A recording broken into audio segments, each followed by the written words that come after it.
Alright, all you ambulance chasers, I'd like to welcome y'all back to the Big Thirsty Show. Let's go head on and just jump straight into it.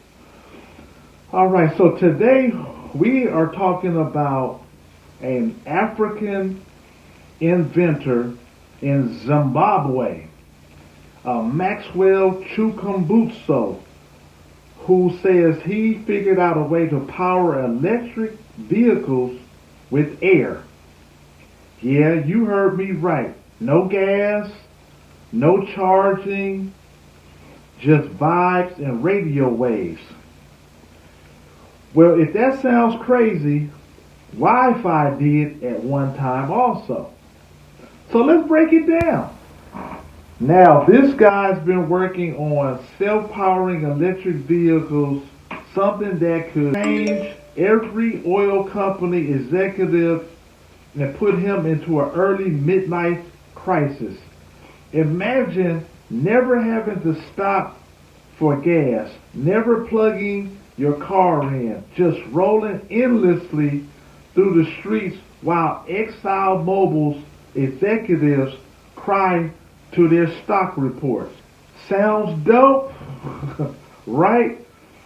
But the tricky thing is science, that little thing that sometimes ruins all the fun.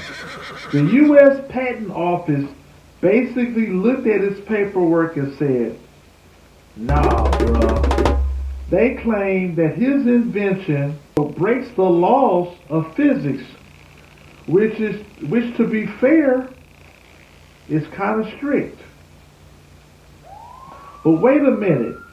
Didn't Nikola Tesla, the real Tesla, claim to be able to pull energy straight out of the air? That dude was talking about wireless energy transfer back in the 1800s. He even had a whole tower built to beam electricity across the planet. But surprise, surprise, the big money boys, J.P. Morgan, was like, wait, free energy? What profit is it? What profit is that? What can we profit from that? The next thing you know, Tesla was living in the hotel feeding his pigeons. So here's where the comparison gets interesting. Tesla never got to fully prove his inventions work, and now Chukumbuso is facing the same struggle. Is this a case of genius being suppressed, or is this just another wild claim that can't hold up under scrutiny? Either way, it raises questions, a big question. What if Africa becomes the leader in sustainable energy?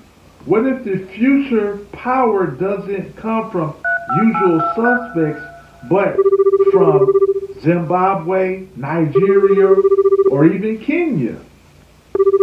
Let's be real. Africa is sitting on a gold mine of renewable energy potential. Solar farms in the Sahara, that's like plugging directly into the sun. Wind energy from coast. Hydroelectric power from the Congo River. The continent could leapfrog from fossil fuel completely. Imagine the future where energy is cheap, clean, and actually benefits the people rather than a handful of billionaires. Now let's imagine for a second, what if the technology actually works? What if one day we could pull up to the gas station and laugh at the people that's paying $6 a gallon and just hum by on free energy? Oil companies will probably start acting like jealous exes, calling you up like, hey dude, hey big head, you remember us? And you like, man, we good. So let's not forget, cutting down on fossil fuels is not just saving money, It's also saving the planet. Africa is already dealing with climate change on a crazy level, from droughts to floods. If the continent could transition into renewable energy first, it could be a game changer. But back to reality. Scientists say there is no proof of Chikumbutso's technology actually worked. His patents got rejected, and independent experts haven't been able to verify his claims. So, is this another Tesla situation where a guy is just too far ahead of his time, or is it smoke and mirrors? Either way, the conversation itself is important.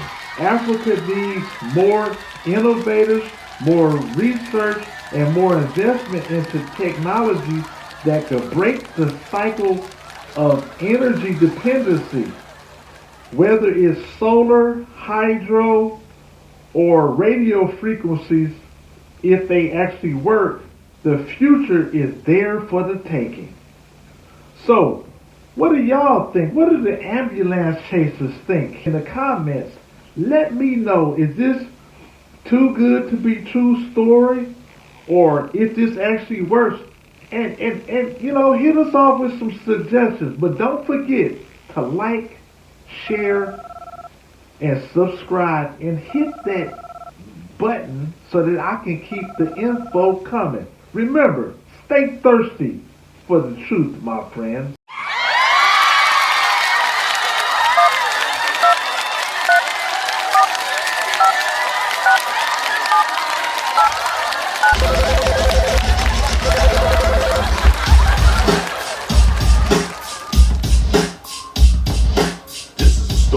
Famous wine. I'm drinking 40 ounces in the Wino Valley, just sipping yak in the streets of the South. When the wino touches the bottom, he's thirsty. Oh, yo, hey, get thirsty right back in the street front Louisiana, baby. And yo, we doing it big and we doing it again.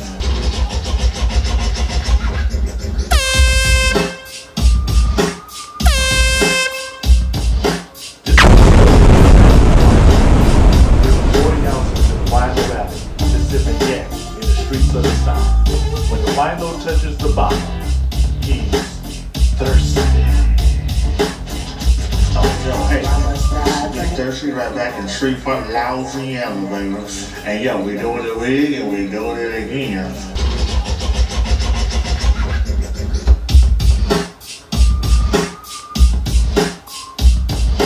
This is the story of a famous wine man.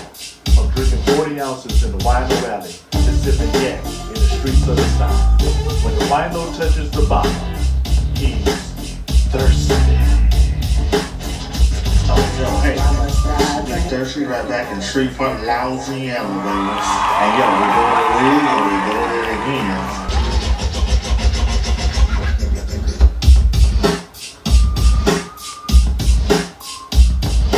This is the story of a famous wine man. I'm drinking 40 ounces in the Wino Valley, just sipping yak in the streets of the South. When the wino touches the bottom, he's thirsty. Oh, yo, hey, get thirsty right back in the street front Louisiana, baby. And yo, we doing it big and we doing it again.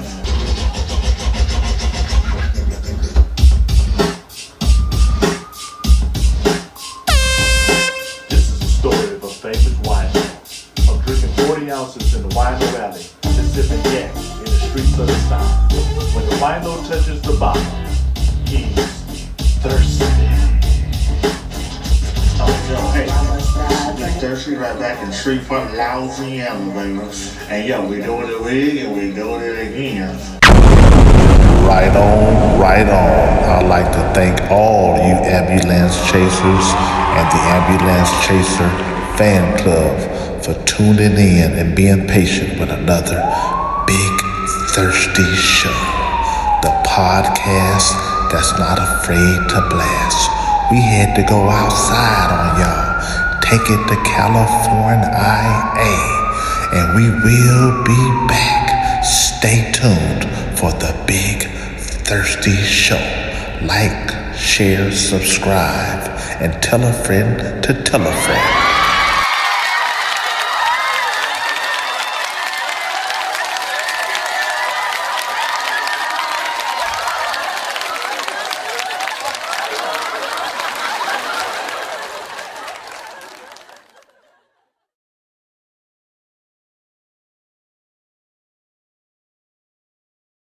Hey, this is Big Thirsty, and when I'm in Los Angeles, I get all my gear from the West Side Hat Company. Hit them up online, put your order in, and tell them Big Thirsty sent you.